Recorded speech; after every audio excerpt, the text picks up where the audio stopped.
केवल पुथिगत विद्या अर्थात बही लेखा जाइथिबा पाठ ता उपरे केवल गुरुत्व देकी पिला माननकु परीक्षा पई पढेइबाटा बंद हो। पिला माननकु परीक्षा पई पढेइबा नै पिला माननकु पढिबा पई पढेइबा। ये पढिबा पई पढिबा और परीक्षा पई पढिबा भितर फरक अछि।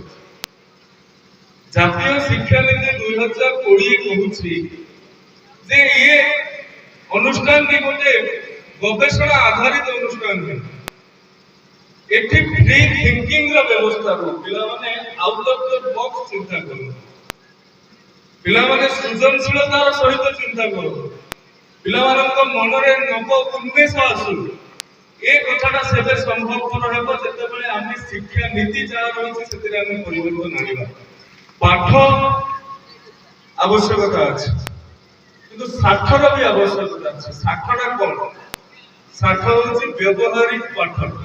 It is the most important virtue, determination.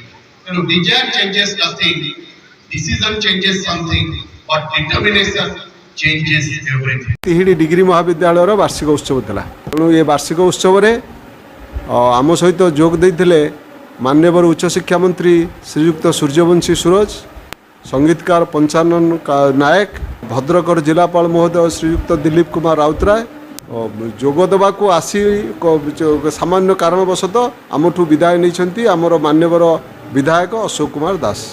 आमर ये जो कार्यक्रम माध्यम आम आमर युव शक्ति मान को उत्साहित करने को चेष्टा करूँ एवं से जो युव शक्ति माने ये अनुष्ठान गर्व गौरव से माने ये अनुष्ठान को आग को गढ़ी तोली नियंतु एवं तांको ये जो प्रोग्राम माध्यम रे एनुअल फंक्शन जो होतला ये फंक्शन दुईटी उद्देश्य थिला। गोटे कल्चरल एसेट्स थिला, गोटे एथलेटिक एसेट्स थिला। ता सहित आम तृतीयटी को जोड़ीचु सेटा होची जो माने कॉलेज रे विभिन्न विभाग रे टपर हेइसंती समानको मध्ये आम सम्मानित करछु। ता सहित प्रत्येक वर्ष बा वर्षे पर वर्षे आम अनुष्ठान यूनिवर्सिटी टपर होती। ये वर्ष यूनिवर्सिटी 2 जन टपर होते जन एजुकेशन दिव्याराणी दत्त एवं सोशियोलोजी आमर जो आउ जड़े पिला टपर होता से उभय पिला आम ये जो मंच सम्मानित करछु।